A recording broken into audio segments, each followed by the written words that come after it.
Well, good morning. My name is David Donathan, and I am the Minister of Music here at Christ Church in downtown Charleston, West Virginia. I'm here in the choir room this morning because I wanted to take a couple of minutes to prepare a small video for your morning devotional time. You see, today is kind of a significant day. Today, on Wednesday, March 25th, the President and governors all over the country have said that today was to be a national day of prayer in relation to the COVID-19 virus that has all of us sheltering in place at home. So to start your morning, I wanted to share a devotion with you that actually comes from this book, 101 Hymn Stories. Now in our worship planning meeting this week, we've decided that the first hymn for this coming Sunday, which is the fifth Sunday in Lent, we will be singing the hymn, Come Thou Fount of Every Blessing. So what I wanted to do is read a little bit about the history of this particular hymn. This hymn was written by a gentleman by the name of Robert Robertson, who lived from 1735 to 1790. And this is the story of his life and how he came to write this hymn. But first, a brief scripture lesson. This is from Isaiah 25, verse 1. O Lord, thou art my God. I will exalt thee. I will praise thee. I will praise thy name. For thou hast done wonderful things. Thy counsels of old are faithfulness and truth. Robert Robertson was born of lowly parents in Swaffham, Norfolk, England, on September 27th, 1735. His father died when Robert was 8, and at the age of 14, he was sent by his mother to London to learn the barbering trade. Here, for the next few years, he was associated with a notorious gang of hoodlums and lived a debauched life. At the age of 17, he attended a meeting where George Whitefield was preaching. Robinson and his friends went for the purpose of scoffing at the poor, deluded Methodists. However, Whitefield's strong evangelic preaching so impressed young Robinson that he was converted to Christ. Several years later, he felt called to preach and entered the ministry of the Methodist Church. Subsequently, he left the Methodist Church when he moved to Cambridge and became a Baptist pastor. Here he became known as an able theologian through his writing of many theological works, as well as several hymns. This hymn text, Come Thou Fount of Every Blessing, written when Robinson was only 23 years of age, contains an interesting expression in the second stanza. Here I raise my Ebenezer, hither by thy help I come.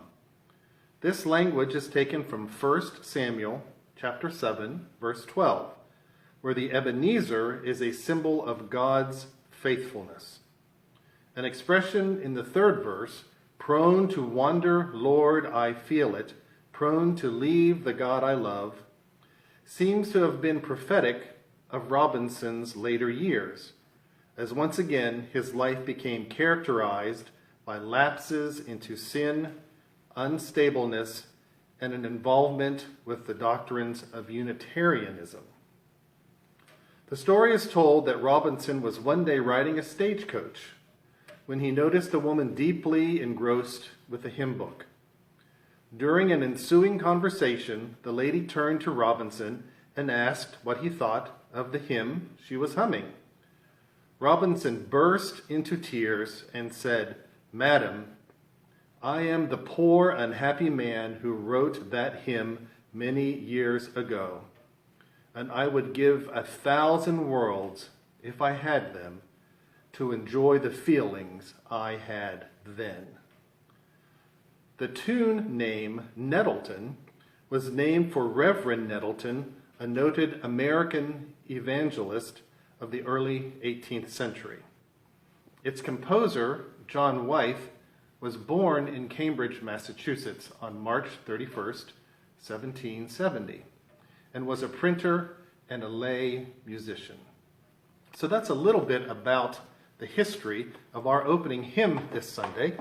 So what I thought now I would do is play a little bit of this for you and let you listen to some of the verses as written by Robert Robertson.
As we begin this National Day of Prayer in response to the COVID-19 virus, always remember that Christ will be your Ebenezer.